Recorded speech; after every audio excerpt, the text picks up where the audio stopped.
Celebrate America. Today's TMJ4 presents the 14th annual First Star Fireworks, live from Milwaukee's lakefront. Celebrate America is brought to you by Warshawski Law Firm, McDonald's, what you want is what you get. Wisconsin Bell. Wisconsin Bell is Ameritech. The Grand Milwaukee Hotel. When your next meeting absolutely positively has to be a success. Hardee's.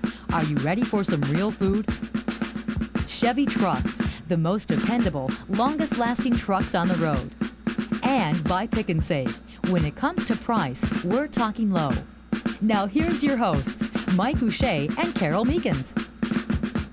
And good evening, everyone, and welcome again to our live coverage of the annual First Star Fireworks. We're going to call this year's First Star Fireworks the First Star Fireworks the sequel, or First Star Fireworks son of, or something Take like two. that. Yeah, really. And of course, we're here again, as you all know, because of the storm that came here last night around 8:30, forced us to cancel the show as well as the fireworks. So we're going to try to do it all again today. And of course, last night's delay was the first time that has ever happened. Now, the crowds today began arriving later than yesterday today, and as you can see, it's a little bit thinner, but we have a lot of people out here right now.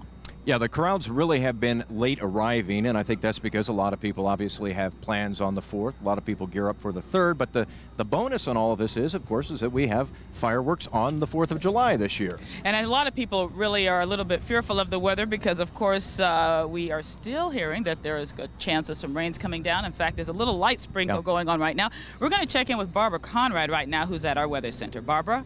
Okay, Carol, you're right. You're having a couple of very light sprinkles right now in the area. But the good news is there's no strong thunderstorms out there. As we look at Doppler right now, just a few light sprinkles you're going to have on and off this evening. The heavier and steadier, not really that heavy even, is over towards Madison. It's all moving on off to the northeast around 35 miles per hour. So maybe an hour and a half, maybe even as much as 2 hours before that steadier light rain actually makes it down to the lakefront. So they should be able to manage to get those fireworks in tonight. Mike, Carol? All right, Barbara, thanks a lot. That is good news. If we can get an hour and a half or 2 hours, we're in good shape tonight. That's right. We're going to talk right now to Sandy Balzo of First Star Bank, and of course you've spent a lot of hours preparing for this fireworks, and I'm sure you didn't sleep that well last night, did you, Sandy? No, I slept about 2 hours last night. Not a very good night. However, it looks good right now. What was the decision that went into delaying the fireworks last night? How did you decide that? Well, we were monitoring the weather, and first we heard that there was a line of thunderstorms coming through that would move out quickly, take about a half an hour, and then be clear. As time went on, we found out that line of thunderstorm had 1-inch hail and 60-mile-an-hour winds, and when it hit here, we had also a lot of lightning. We conferred with Joe Bartilata over at the fireworks grounds and also the City of Milwaukee Police Department, and decided about 9 o'clock that we were going to need to call it. It actually worked out very well, because when the rain first started, we had a good part of the crowd that started to leave. We didn't want to, at that point, panic anybody and say that they needed to run out to their cars, because that's really the worst place to be in severe weather. So we had about half the people leave then, about half the people leave at 9, and it was really a very orderly crowd that left here. Was anybody unhappy who communicated that to you about the decision last night?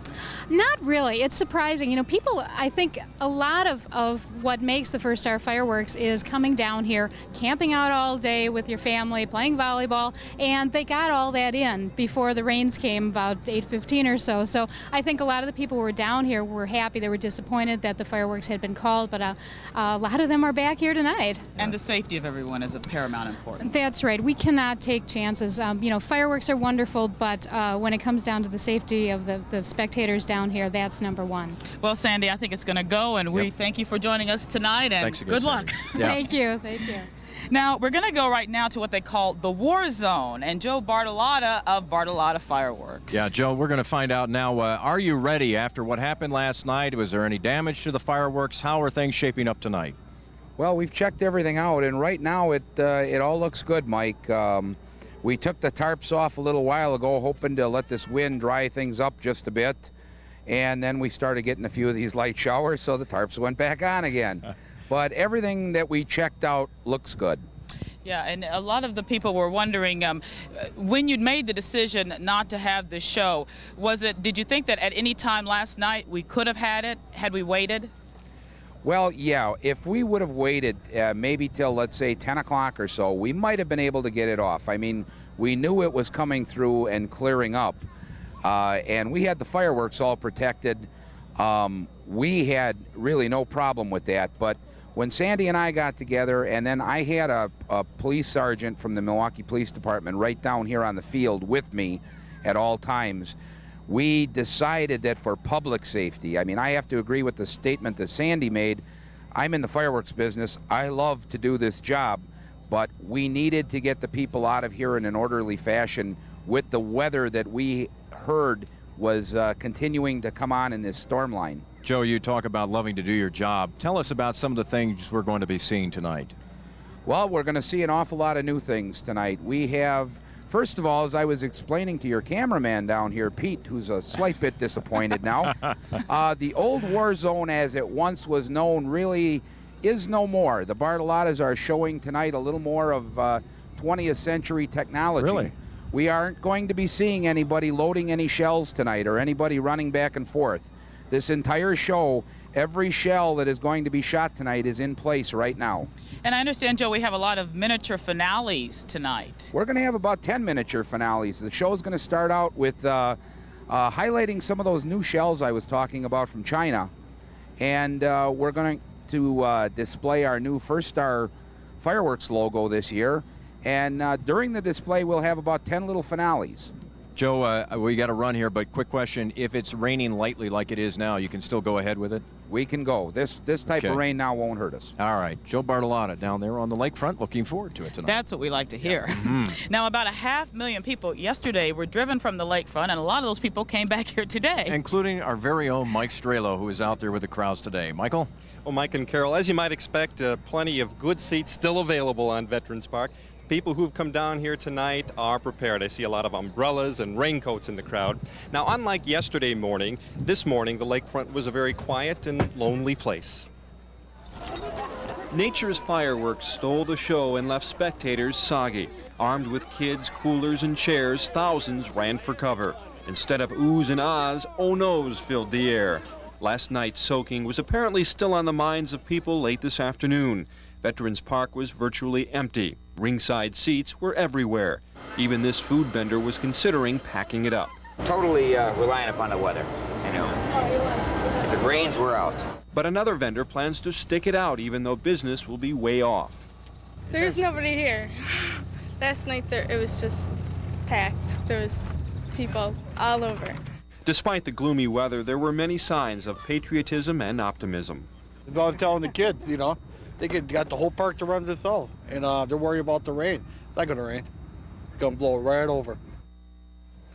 And a lot of people here, Mike and Carol, hoping that gentleman's prediction holds true tonight. Mike and Carol. We have a lot of people up here as well. Thanks a lot, Mike. We're going to take a quick break and return with our celebration of First Star Fireworks.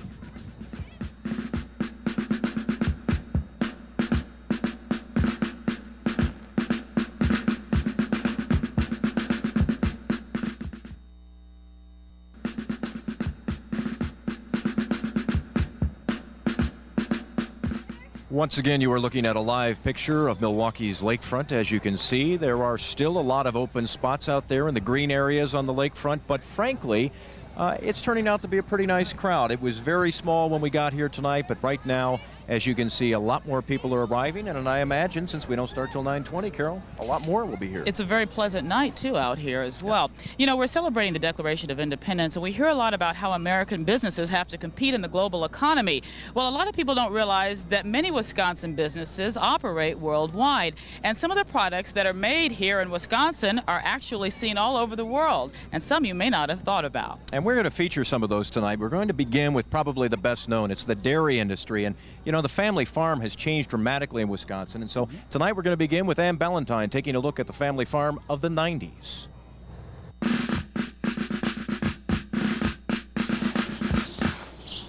The farm setting here may look peaceful, but leaving the Crave farm twice every day are 3,000 gallons of milk, destined for the cheese factory. That's a real nice cow there. It's real desirable to see a cow with a nice udder like that. In Dodge County, where cows outnumber people 2 to 1, running a dairy business is a competitive and somewhat risky proposition. Now here at the Crave Farm, they found their best bet is producing all the major elements themselves. That means 13-hour days for Mark Crave, his 3 brothers, and 7 other full and part-time employees. 400 cows and up to 300 calves must be cared for. They grow their own alfalfa and corn crops for feed, breed calves to be future milk producers, and even make their own fertilizer to go back on the crops. This milking barn runs 22.5 hours a day, with each cow visiting 2 or 3 times. It's a high-tech process. It's all computerized where we know the cow's production. We know the components of her milk as far as the butterfat percent and the protein percent. If that sounds calculating and bottom line oriented, you're right. Farming is very much a business endeavor. Yes, I have to be a businessman, and a lot of decisions I make are business oriented, but at the same time I'm working with something that I'm applying it to an area that I really like to work with. A cow gives the most milk right after she has a calf, and she'll steadily decline, and to where after about 10 months we dry her off. We discontinue milking her for about 6 weeks. In the meantime, they work on the breeding end and hope she's pregnant again quickly. This calf right here was just born yesterday afternoon. By age 2, the calves are ready to be mamas themselves. It's time for artificial insemination, and they spend the next 9 or 10 years having calves and producing milk. Computers and two-way radios aside, you can still find some of the best elements of the old family farm here. Ann Ballantyne, today's TMJ4. Well, some of you may or may not like the term cheesehead, but let's face facts. We are the leader in cheese production in the United States. In fact, Wisconsin still produces 32% of all of the cheese made in America. And another fact, Milwaukee and Wisconsin, we don't have as many breweries as we used to, but some big names like Pabst, Point, and Heilemann still call Wisconsin home. Yeah, in fact, 2 of them, the biggest and one of the smallest, are right here in Milwaukee. And tonight, Mike Miller looks at Miller Brewing and Sprecher Brewing. When Frederick Miller started the tiny Plank Road Brewery in 1855, he had no idea he was creating a powerhouse of Pilsner. Milwaukee had about 80 breweries in those days, and they delivered their product the old-fashioned way. Most of the rest are gone now, but the Miller Brewing Company is an international giant, the 2nd largest brewery in America, and Milwaukee is home for the foam. The Miller Brewery in Milwaukee is Miller's oldest and largest facility. Here we can make or produce as many as 500,000 cases of beer each day, which is then shipped throughout the United States. That's not including the fast-growing foreign market. You can buy Milwaukee-made Miller in some 80 countries, including Mexico, Canada, England, China, and Japan. All that beer means a lot of jobs and a lot of paychecks. Milwaukee is also home to our corporate headquarters. In Wisconsin, we employ more than 2,800 people and have a total economic impact of $700 million. The founding fathers would be amazed to see the high-tech gadgetry that helps make Miller beer today. But they still try to hold to Frederick Miller's principle: quality, uncompromising, since 1855. It wasn't until 1985 that the first beer was produced at this Milwaukee microbrewery. Here at Sprecher, they still do a lot of the work by hand. Sprecher doesn't make 42 million barrels a year like Miller. They brew several thousand. They have 20 employees instead of 2,000. And most of their beer is sold right around Milwaukee, not around the world. But whether it's a micro or a monster, both Sprecher and Miller have the same pride in continuing Wisconsin's great brewing tradition. Mike Miller, today's TMJ4. Again, we're talking about products not just made in America, but made right here in Wisconsin. And speaking of made in America and American pride, we want to let you know why we don't have our flags that we had last night. We had them here all over some beautiful centerpieces, but they did get destroyed, and we didn't want to display them looking that badly. So that is why you do not see any flags right now. But we do feel patriotic, don't we, Mike? We do, and you've got the red and white and blue, and you're all set, and I'm missing red. Well, you have the best I blue could and do. white. I like the best I could do, folks. We're going to take a quick break. Back with more of the First Star Fireworks in a moment.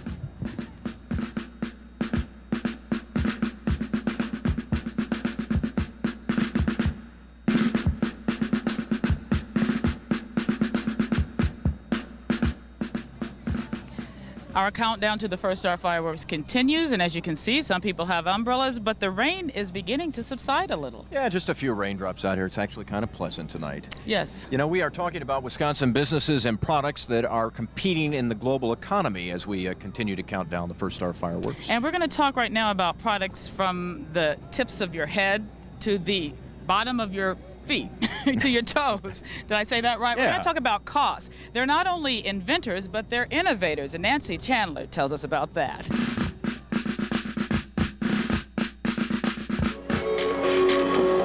You're listening to one of the newest, hottest items produced by the Koss Corporation, computer speakers. Add them to the more traditional speakers, the Koss cordless stereo phones, and a multitude of other headphones. Toss in a collection of Koss Classic CDs, and it's a sure bet these products made in Milwaukee are an audiophile's dream come true. What's really the key here is coming up with new types of products, a new type of assembly operations to make things go smoothly and reduce the number of fallouts on the line and increase the quality of the product. Quality has always been a focus here, ever since Michael Koss's father pioneered the production of headphones in the late 1950s. What they did was cobble together some bits and pieces from an old loudspeaker and wire it together with a clothes hanger and some cardboard and an old cord and put it on, and Dad said it was like being back in the band again. Right after the first product came out, it was copied and it was sold for a lot less money by the Japanese at that time. So instead of copying them and making a less expensive product that was less in quality, he came out with a product that was twice the price that had more quality. And that really put us in the business because it set us up as the standard of the industry. Under the law of supply and demand in business, an awful lot of people must want Koss products because in a good week, as many as 12,000 of these headphones a day will come out of the factory. And of course, we can't forget the Koss billboard, marketing Milwaukee motorists love. It's always a challenge to come up with something new and different. It's very tongue-in-cheek, and we've always looked at it as a way of showing the kind of fun we have in this business and how much fun it is to work here. So that's why the board will stay the way that it is. And why Koss says the company will stay where it is, too, with world headquarters in Wisconsin. Nancy Chandler, today's TMJ4. And it's from the top of your head to the tips of your toes, right? Yeah. Yeah, that's right. All right, from the ears to the feet. There's a good way of Body parts is what we're doing. From the ears to the feet. Alan Edmonds shoes are made in Port Washington. Alan Edmonds enjoys a worldwide reputation for quality, and our Bill Taylor has more on this company.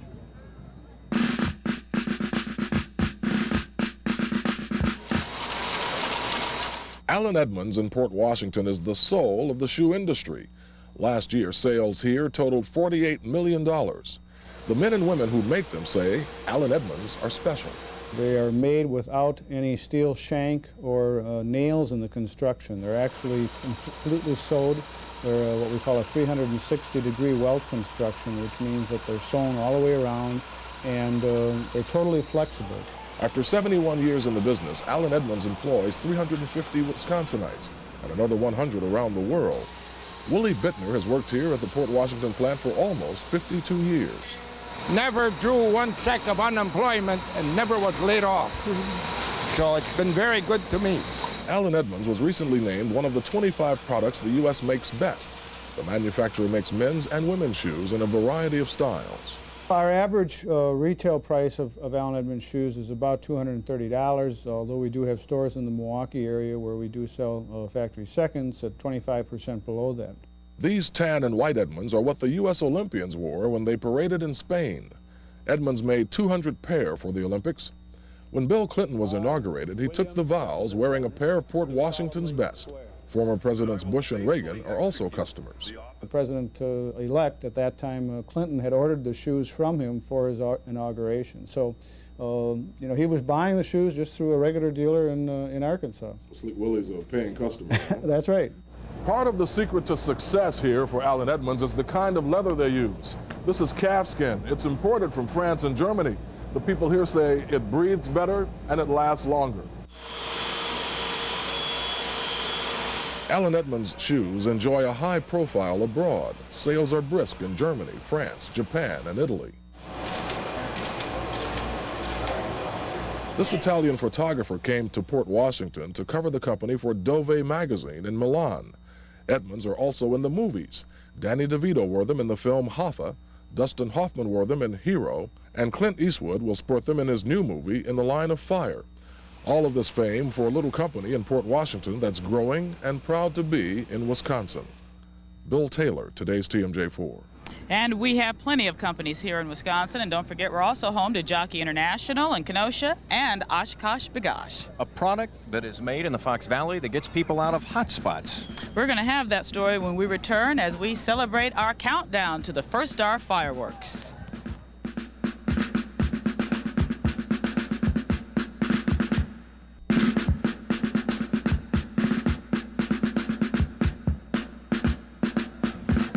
Well, chances are you know that some General Motors cars are made in Janesville and some military vehicles are made at Oshkosh Truck. Right, but you probably didn't know that since about the turn of the century, an Appleton company has been making fire trucks that are sold all around the country. Tonight, Noreen Lauer takes us to Pierce Manufacturing.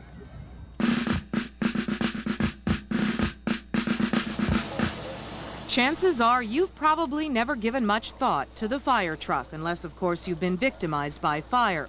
But these high-tech pieces of equipment can go a long way toward helping trained men and women save property and lives. That hasn't always been the case. Around the turn of the century, the first few generations of fire trucks carried no water on board. Firefighters would have to tap into a local stream or a trough to access water. The effectiveness of this equipment was marginal at best. Probably more show than effectiveness as far as putting out fires go. And now? And now it's much more effective, of course. This man should know. He works for Pierce Manufacturing, the largest maker of fire equipment in the United States. Its headquarters, Appleton, Wisconsin. We'll take a look on the lines out here. Plant manager Dan Barker took us on a tour of the facility, which turns out some 800 fire trucks each year. At any given time, 30 trucks are in various stages of production here. Each one takes 8 to 12 weeks to build. No two are exactly alike. They tend to be very particular about what they want on their trucks, and they have their ideas of what they want. There's a lot of, a high degree of customization on our products. Despite the varying spec sheets, the vast majority of these trucks are still painted the same color, fire engine red.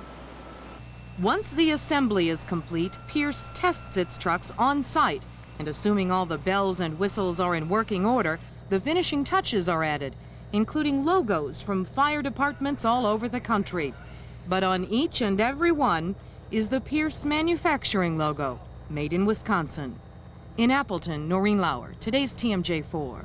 Sometimes you don't always appreciate what's in your own backyard. You forget that sometimes. Very diversified economy in these parts. A lot of products made here but sold all around the world. And right now, we want to remind you that the fireworks are on. There's a little light rain falling right now. It's not unpleasant. It's breezy. You see a lot of people are down here. It has not deterred the enthusiasm of folks down here tonight. And when we come back, we're going to tell you about the company putting on tonight's fireworks show. We'll continue our countdown to the big fireworks display in just a moment.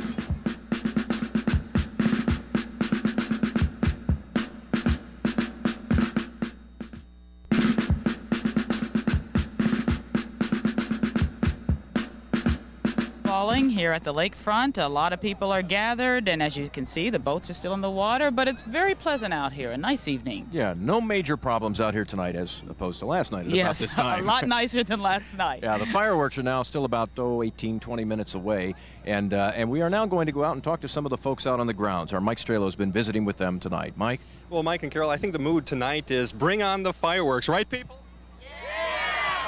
You know, a lot of the people here tonight spent many hours here yesterday enjoying all of the pre-fireworks festivities, only to have the main event washed out. Well, today they came later on in the day. They want to see, they want to feel, they want to hear some of the best fireworks in the country. Launch time is less than 20 minutes away. I'm excited, and I know all the people here are too. Mike and Carol? Okay, Thanks Mike. a lot, Mike. And we're going to go now from the lakefront to the lake, and that's where our Darian Ward is standing by, and she is on the cruise boat Iroquois. That's Darian, right. how are things going? We are live aboard the Iroquois with about 100 of my best friends and about 200 of my best bugs out here. They've been kind of bugging us. But you can probably hear the sounds of the blues band Spectacular in the background, and they're back for an encore performance. We've got Carol and Tom, who were here last night. And, you know, why did you guys decide to come on back and get a fantastic view of the fireworks? Well, they were kind enough to offer us free admission back. So we said, what do we have to lose? It's paid for. Come back again, why not? So whose idea was it to, you know, come on out and my idea. Was it? Yes, it was. Something a little different. came That's out right. for allowance. So We always wanted to see the fireworks from the lake, so this was a great opportunity.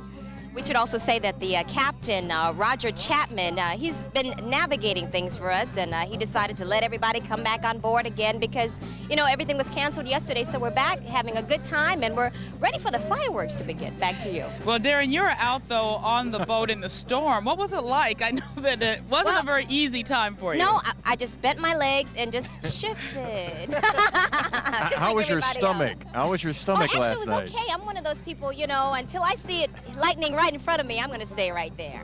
Okay, thanks a lot. That's good. Well, you know, we can identify with Darian talking about bugs because we have hundreds of them right now. Yes, we do. We have a couple of bugs out here and a couple of raindrops tonight. Well, over the years, we have come to expect a great fireworks show out here at the lakefront, but sometimes it takes an outsider to let us know just exactly how good it is. In fact, the author George Plimpton wrote a book called Fireworks. It's a history and celebration. And Plimpton writes about the 4th of July displays. Perhaps the most notable are the displays in Washington, D.C., Boston, there it is, Milwaukee, and New York City. So that is some pretty good company because those are some very impressive fireworks displays. Yes, and the Bartilotta company has really a national reputation. I had heard about them long before I came to Milwaukee. Yeah. And it's very exciting. And we talked with Joe Bartilotta, excuse me, the bugs are just coming all over me earlier in this show. And our Tim Blotz now joins us live to tell us more about the company. Hi there, Kara. Hi there, Mark. Well, the Bartilotta Fireworks Company is an amazing success story. You see, it all the way goes back to about 1977 when founder Sam Bartilotta took his childhood hobby and turned it into the family business. Since then, they've earned an amazing reputation as one of the finest fireworks companies in America and certainly one of the busiest here in the Midwest.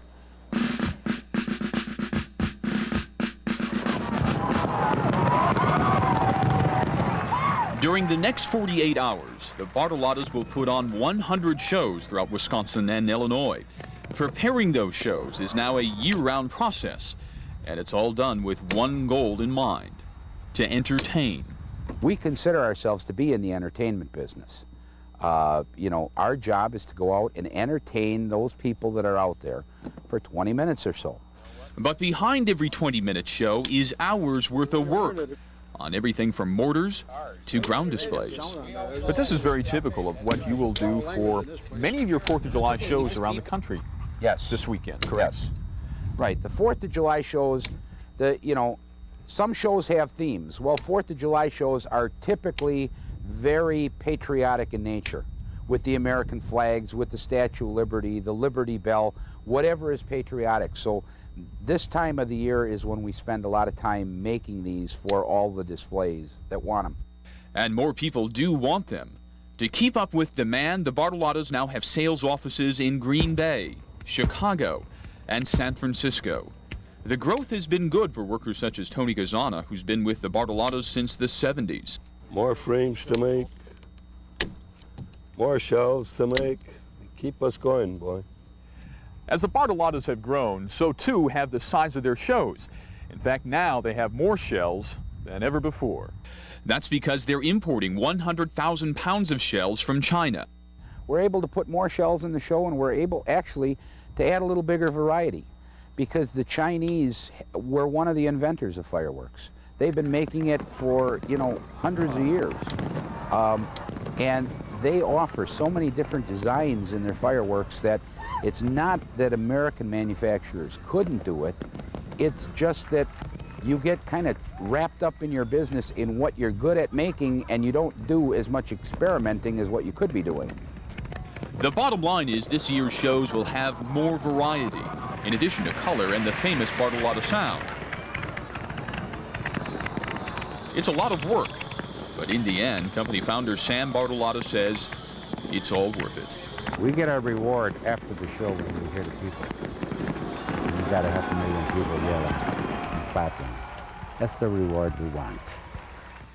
And I've got a distinct feeling they're going to get that reward tonight with all these people waiting over the past 24 hours to get these fireworks off. I think the show is just going to go perfect tonight. Mike and Carol? Thanks, Tim. You know, just seeing those fireworks, very titillating. Yeah, it really is. And we're getting anxious for it. But we still want to bring you a couple more stories about products made here in Wisconsin. And one of the things we want to talk about now is music, because for years now, Milwaukee musicians have had to go to other parts of the country to record, to be known.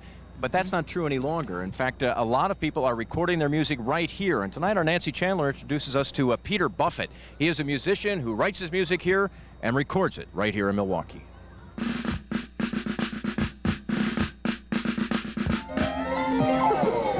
I never thought I'd be a professional musician. I just did it really for fun. Fun merged with business for Peter Buffett when state-of-the-art computer electronics merged with making music. Suddenly I could play the things I heard in my head, and I didn't have to rely on a band and a lot of other people. And that made a huge difference. No wonder his company's called Independent Sound. Commercial clients come here for music that mixes Buffett's talents with technology. For what I do, which is music for commercials, that's the bread and butter of what I do. Milwaukee isn't known as the capital of that. He jokes about it, but Buffett's happy he chose to move his music-making business from the West Coast to Milwaukee. It really starts with the people, and it sounds a little corny probably, but I have this theory that when the country was being settled, the people that were happy with where they were stopped, and then the other people just kept going.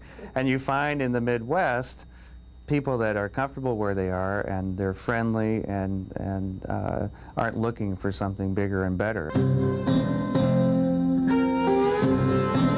5 years ago, the commercial production would just automatically go to Chicago, and now it stays here, which is great. And so we're able to keep a little more of Milwaukee production in Milwaukee, and that's a great thing to be able to do. One thing Buffett would like to be able to do is to clear up any confusion about his last name and that of another musician. Because I'm in music, a lot of people think Jimmy Buffett, and we're very distantly related.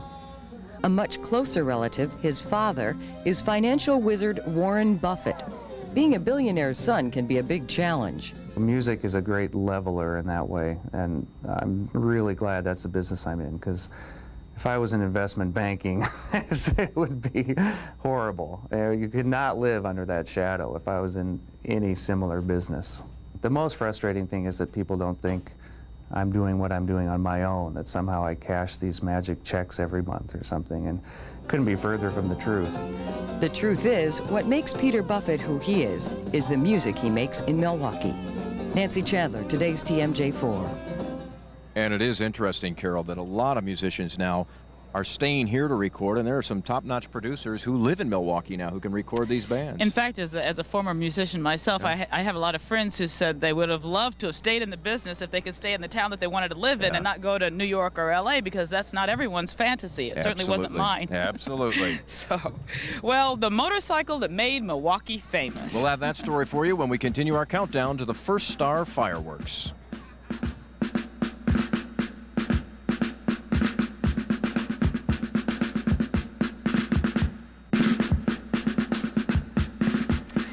Welcome back to Celebrate America. You know, the grounds are filling up with people, as you can see right there, and a very light rain is falling, but the breeze is absolutely beautiful. The scene on the lake, you can see the boats and the lights. It's gorgeous out here. Yeah, to be honest, this is really about the best it's been tonight. It's really just a couple of raindrops, and other than that, very pleasant. Yeah, very nice. All of the fireworks tonight, of course, and then Summerfest also ends tonight, but those are not the only major attractions at the lakefront this year. And as we all remember, one big one, and that was when all of the motorcycle riders came to town. It was for the 90th anniversary Harley-Davidson reunion, and of course we were all there and we all enjoyed it. And our Mike Jacobs, excuse me, has more. The bugs. It's the bugs are flying in my mouth. But Mike Jacobs has more on the motorcycles made in Milwaukee and sold around the world. This may be the only sight and sound that will rival tonight's fireworks display. Tens of thousands of Harley-Davidsons on parade for the company's 90th anniversary reunion last month. Harley takes great pride in the fact that it's made in America. But at the company's plant on Capitol Drive, workers are also proud that Harleys are made in Wisconsin. This is where they make the motorcycle's engines and transmissions. About a quarter of the company's employees actually own Harleys. Our people like our product, they live our product, they work it during the day, they wash it at night and ride it on weekends. That pride of ownership is evidence of the commitment to quality. We become the inspectors of the product. We are very hard on ourselves. What is good enough yesterday isn't good enough today, and what's good enough today won't be good enough tomorrow. The quality standards that we have forced ourselves to do are very impressive under any standards. Harley's big reunion attracted national media attention, putting Milwaukee on the map with some very positive news for a change. It was an event that touched both participants and observers. Milwaukee really established itself as Harley-Davidson's home during the 90th anniversary reunion. The city was so open arms. Motorcyclists just aren't used to being welcomed with open arms, and the people that came out to see the parades and to watch the bikes, there was an awful lot of goosebumps and an awful lot of tears running down people's cheeks when they rode in those rides. While the company is still riding high from its 90th anniversary, plans are already in the works for the next reunion ride, a celebration that'll generate even more goodwill for our city and for a product that's made in Wisconsin. Mike Jacobs, today's TMJ4. And we all know that was a fun party. And of course, another fun party is down on the lake. Yep. Darian Moore's going to tell us more about that. Darian's on the Iroquois tonight. Darian? That's right. We've got the best seats in the house, and I've got the captain here with me, Captain Blackheart, alias Captain Roger Chapman. So tell us, last night, there was the first time it's been canceled in like 10 years, and you've been doing this for like 13 years. Right? It was. They had to cancel because the lightning might have struck on some of the workers and some of the people. It was a great storm that came through. They made the right call. I think they'll go out tonight real well. Because there's a lot of boats, a lot of people out here, so they're going to see a great show. Hey, we've been having a good time. Not too rocky, not too bumpy. Things No, are it's okay. actually a pretty nice evening. A few raindrops right now. That's why it's going to be a fun time. Okay, thank you. So is everybody ready? We're ready for the fireworks finally? Okay, we're having a good time. Back to you. All right, Darian, A lot of excitement down there, and really there's not a whole lot of time left. No, we're now, well, my watch is never correct, but we're within probably about a minute and a half right now to the fireworks. And as we heard, we're going to see some interesting stuff tonight. But one thing we won't be seeing is what we have seen in the years past called the war zone. Joe Bartilata saying that place where you see them actually physically lighting it. The technology is advancing, so they're not going to be doing that this year. But we do have something different, the First Star ground display, which has not been there before. And also we're going to have some shells from China, which Joe Bartilata says are sure to excite you. And we have a lot of different names for those shells. And they're going to begin with some, I think, called the mother and son crisscrosses. And it should be a very exciting show. Exactly. As we heard, some of those shells are made in China. And China, of course, is one of the countries, along with Italy and some other countries that were among the first to really seriously develop and realize that fireworks were more than just explosives, that it could be artwork. And I'm sure the Bartilatas definitely feel this is art, what they do. Yes, and you think of a family that has put so much time and generations into doing something like this, because it's not just you go out there and shoot them off in the air. It's a lot of art and it's a craft.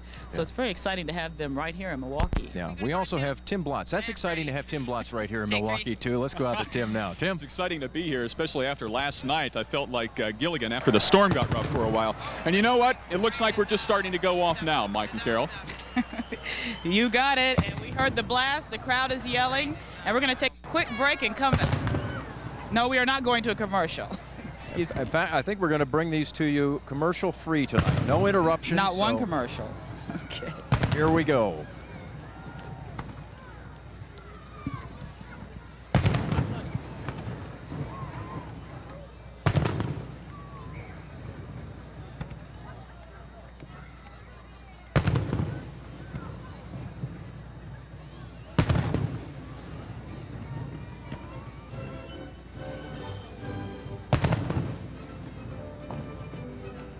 The salute begins, the fireworks, and then we will see a comet crisscross. The crowd is really excited here tonight. Many of these people are back for the second time tonight. They said they will not be deterred by the rains, and they were confident that the fireworks would begin.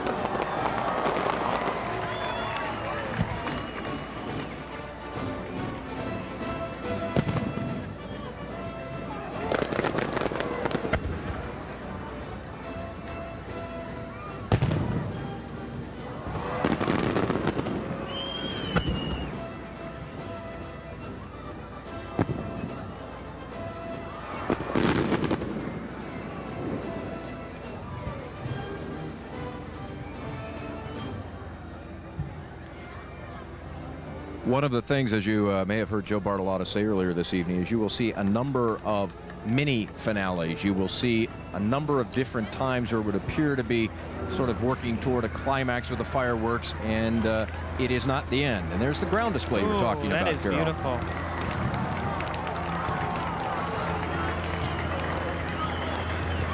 That's a new look for the fireworks display here. They've had some ground displays in the past, but nothing quite like this.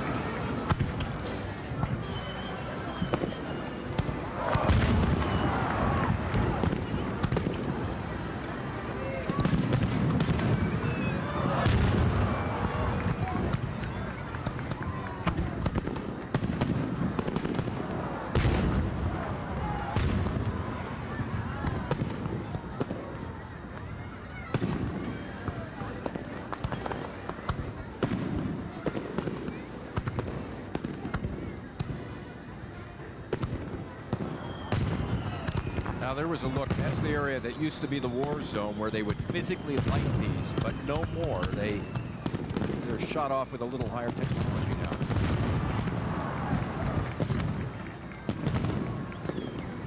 Crowd obviously delighted. A lot of color in these fireworks, and most pyrotechnic experts will tell you that is the most difficult thing to achieve, a lot of color.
Beautiful night on the lakefront. Those people get some good seats, maybe the best seats in the house for free. Near perfect night for these fireworks.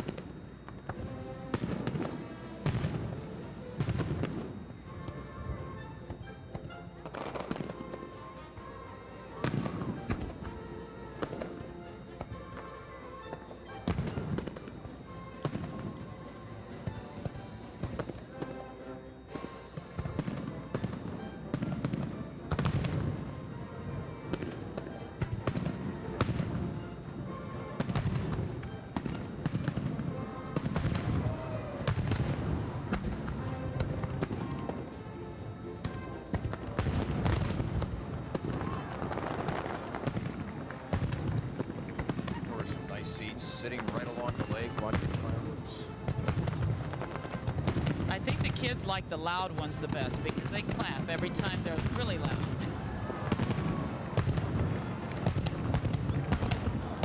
It's a great shot. Magnificent.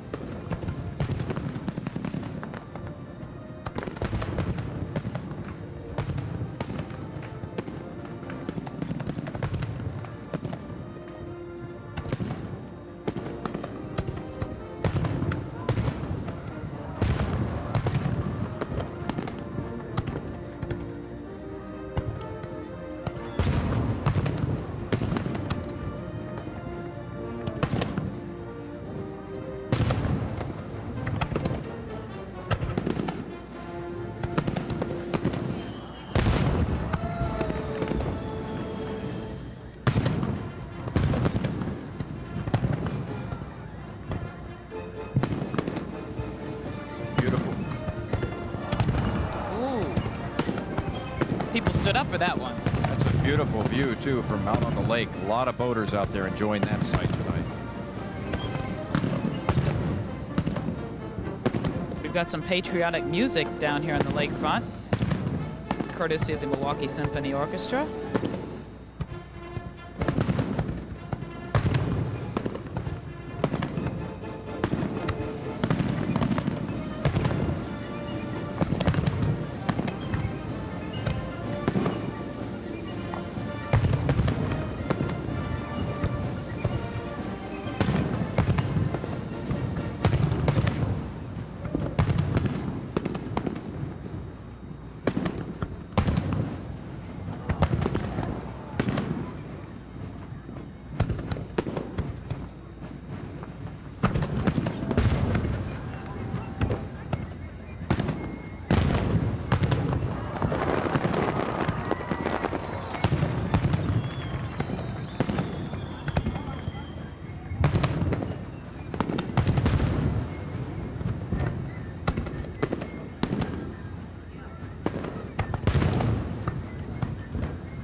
All in all, considering how disappointing it was last night, it turned out to be a pretty nice night out here.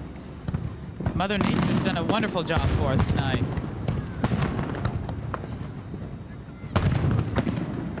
I'm going to have to ask Joe Bartilata about the warp zone again, because I do see him still lighting manually out there. And, There's some activity down there. Yeah.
Could feel that one. Gosh.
Again, you could get a pretty good seat down here to see this as of 8:30, 8:45 tonight. A lot of good seating along the lakefront.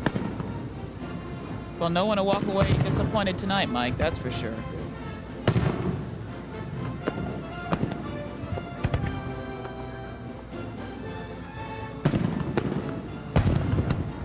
Shot from the Iroquois, where Darian Ward was a little bit earlier tonight.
The reflections off the water are just simply beautiful. Yeah, it's really a great sight down here. Very clear night.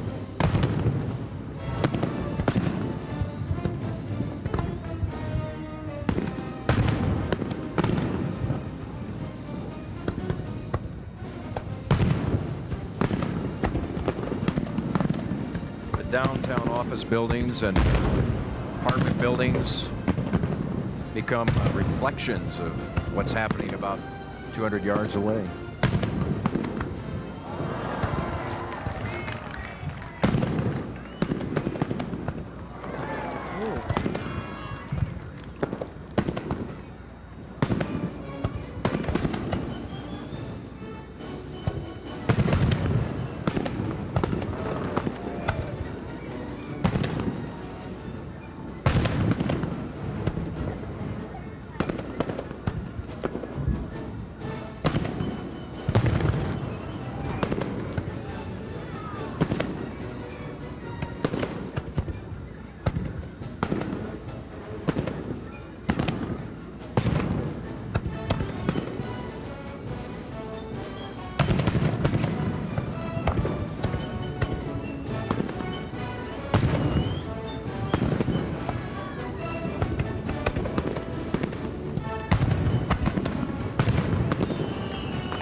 All the colors mixed together. They work long and hard on that to try and make sure the colors complement each other. It's all part of the artistry in this. I just imagine keeping them going for such a long period of time, continuously. Imagine all of the sweat that it takes to do that. A lot of preparation goes into these shows.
Joe Bartilotta said earlier that he does this as a true labor of love, and what he really enjoys is seeing the look on the faces of the people. That's and right. If he could see the crowd out here, I think he'd feel quite good looking at the faces.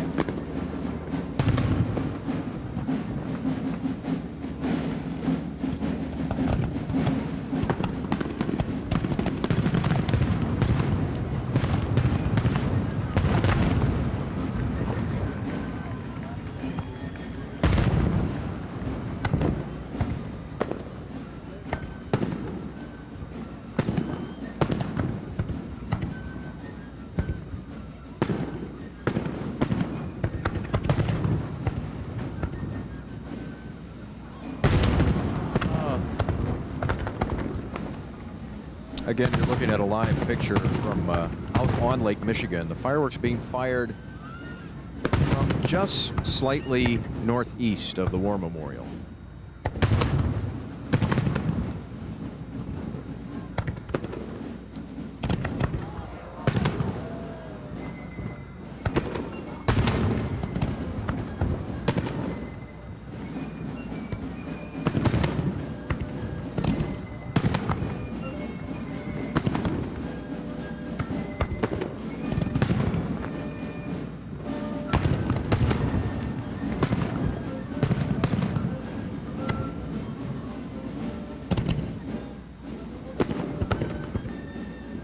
Display goes about 30 minutes, Carol, so we have another 10 minutes or so here. We have seen a lot of what Joe was telling us earlier, the many climaxes throughout the evening, but it's been a dazzling show. Just a little bit of everything tonight.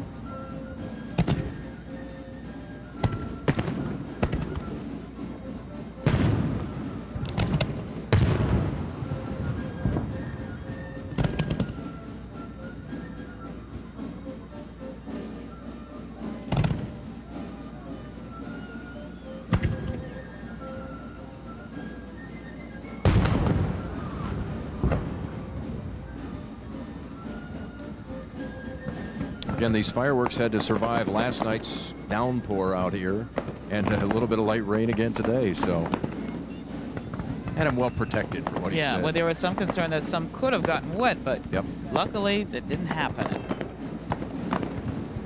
We're enjoying a wonderful show here tonight.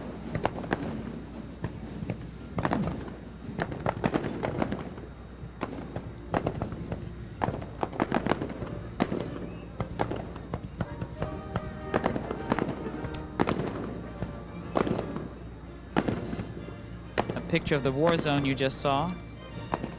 I always like that reflection and seeing the individual down there against the lights of the sky.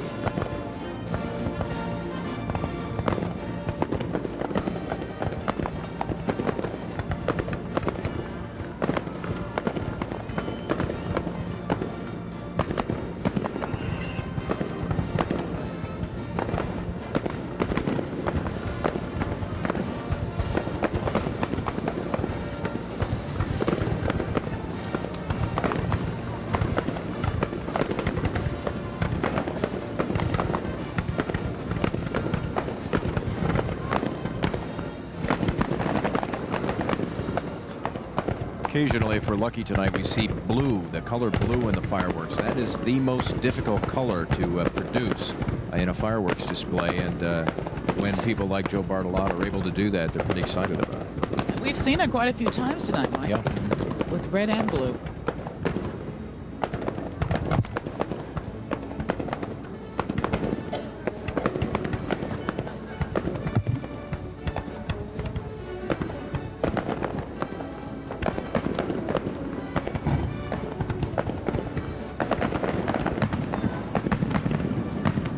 Well, if this doesn't make you feel patriotic, I don't think anything will. Yeah, and it's kind of neat that even though it was postponed, we have the 4th of July fireworks actually on the 4th of July this year.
When we get to the finale, we'll all know it. What, 2,500 shells, Carol? About, yeah, 2,200 to 2,500.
Again, he warned us. He said it would seem like it was over, but it's not quite over yet.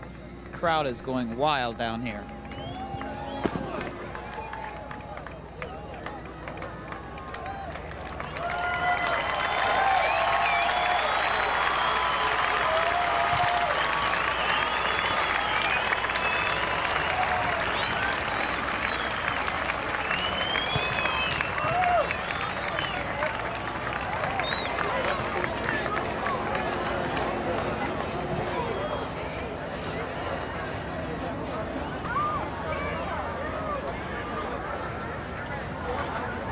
So there we have it. A day late, but definitely not $1 short. But all of the eternal optimists are very lucky that they came down here tonight, because this was a fabulous show, a perfect night. Yeah, it ended up being the best time of the entire evening. The rain stopped. It was perfect out there. The weather conditions, no fog, no heavy wind. It was a very nice night out A here. little light rain and a lot of happy people, a lot of applause, oohs and ahs, children and families down here, and it wasn't that crowded, so you're probably thinking, I should have come on down. Yeah, I know. In retrospect, it was a good idea. Let's see if maybe we can get some reaction to what we just witnessed. Well, we're going to do that. We'll take a break, and then we'll get some reaction to it.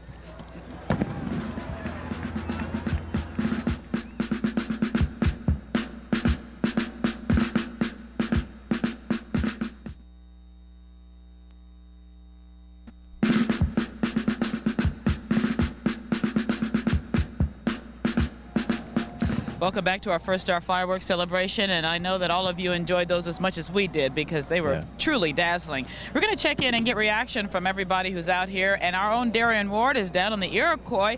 Darian, how are folks taking it out there? Oh, we had a great time. Still a smooth ride, I hope. Oh, yeah, very smooth, but we can actually kind of feel some of those fireworks going off. We've got Chad and Jennifer out here, and you're going to tell us which kind of fireworks did you like the best? The big ones. The big, loud, booming ones, huh? Mm-hmm. Is this your first time on the Iroquois? No, second. No? Second time. What'd you think? It's fun. Kind of fun, huh? Boats tipping over. We were all on one side trying to watch it. That's why we're tipping over a little. But, you know, we're still dry, so we're okay. What about you? Which ones did you like the most? The big ones, the big booms. The big booms. Also, a lot of people like the ones out, the little sparklers and all the loud ones, and the finale was fantastic. So we had a good time. We had a good time out here, everybody. Yeah. Oh, happy 4th of July. Back to you. Okay, thank you, Darren. Looks like it was a good time. Yeah. And now we are going to talk to Joe Bartilotta, the star of tonight. Right, exactly. Joe, are you there? I'm here, Carol. How are you? Very good. It's got to be tough. I mean, you know, are you just drenched with sweat right now? Yeah, I am, and I didn't really have to run around too much, but I'm sweating pretty good. Well, we're so happy that we were able to get it in. It looked good, and the show was just absolutely fantastic. Well, you could see tonight maybe that the shells staying out overnight with the dampness and everything that we had did affect them. We had a few more low ones than we did, but it's like, we say it's like people going to a stock car race. They like those low ones. Yeah. It's the most immediate, Joe. That's the way that works. Right. Hey, explain to us again how the war zone worked. I didn't see all of the activities last year as you told us, but I did see somebody who does do the lighting, and then is it automated, or how does that work? Right. It takes an initial light, And then we have like 5 or 6 shells that are wired together with like a thermal igniter cord is what it's called, and we can get timing between that. So there were 3 guys down there who were lighting those, and then all they had to do was walk away. So any of the low ones that you saw, it wasn't dangerous to us. There was nothing to be loaded. That part, if the crowd likes those low ones, we'll keep putting them in now that we can shoot them this way. Well, actually, we liked to be, saw the reflection off the lake. It was a very beautiful sight. It lit up everything, so we enjoyed them. What do you do? When do you start planning for next year now, Joe? Tomorrow. Are you serious? Yeah. We have a very good relationship with First Star, and I don't think Sandy will go to anybody else for next year. So if she tells me tonight when I see her that let's plan for next year, we'll start planning for it tomorrow. All right, and we'll hope for better weather next year, although another great show this year. Thanks a lot, Joe. Thank you. We're going to take a quick break, and we'll return in just a moment.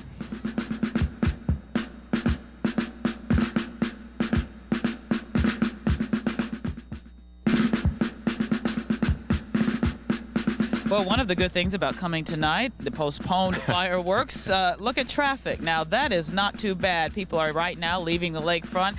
And those who came were the eternal optimists. They saw a great show, and they got good seats. They did. It looks like smooth sailing on the road home tonight. Let's go out Very to nice. Tim Blotz has been watching the fireworks tonight out on the grounds. And, Tim, what's your reaction? They've been fun to watch here tonight, Mike. And in fact, those of us who grew up in Milwaukee tend to take this fireworks display put on by First Star for granted every year. To really appreciate it, I think sometimes you have to come from out of state and even out of the country. Henrietta here came all the way from Bergen, Norway to see tonight's fireworks display. You have fireworks on the July 1st or January 1st every year, New Year's, but nothing quite like this, right? No, this is absolutely the best. What did you think? Oh, it's real beautiful. Which ones were your favorite, Henrietta? Well, absolutely this. The big ones. The big ones like everything else. Yeah. Okay. Thank you and welcome. Welcome to the United States and Milwaukee, Wisconsin. Hope you can enjoy this again. Mike, Carol? You know, all of the young people say the big ones are the loud ones, but all we know is we like them. I'm choking on a bug. I already ate a few earlier. So kind of tasty, actually. Makes you feel weird. But we hope that you have enjoyed tonight. We certainly have. It's just been a beautiful night. There you see the crowd leaving. And thanks to everyone. Yeah, everybody who was out here. Final reminder, if you want to see this again and watch it in the privacy of your home again, 10 a.m. tomorrow morning, you can watch the 4th of July fireworks on the 5th of July. And we should say thanks here to the crew, too. Yes. Gary Reistag, Jody Jakubiak, everybody who worked hard, the engineers, production people. It's been a long 2 days for them. And right now we're going to take one last look at the grand finale just in case you missed it. And we'll see you back here next year. Bye-bye.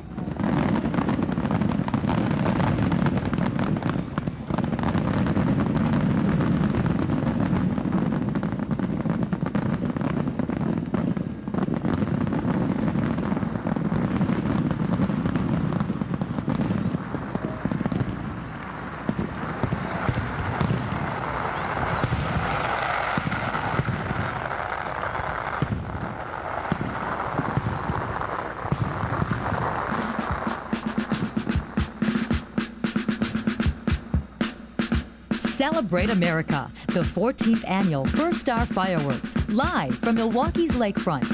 Celebrate America has been brought to you by Warshawski Law Firm, McDonald's, what you want is what you get. Wisconsin Bell. Wisconsin Bell is Ameritech. The Grand Milwaukee Hotel. When your next meeting absolutely positively has to be a success. Hardee's. Are you ready for some real food? Chevy Trucks, the most dependable, longest-lasting trucks on the road. And by Pick and Save. When it comes to price, we're talking low.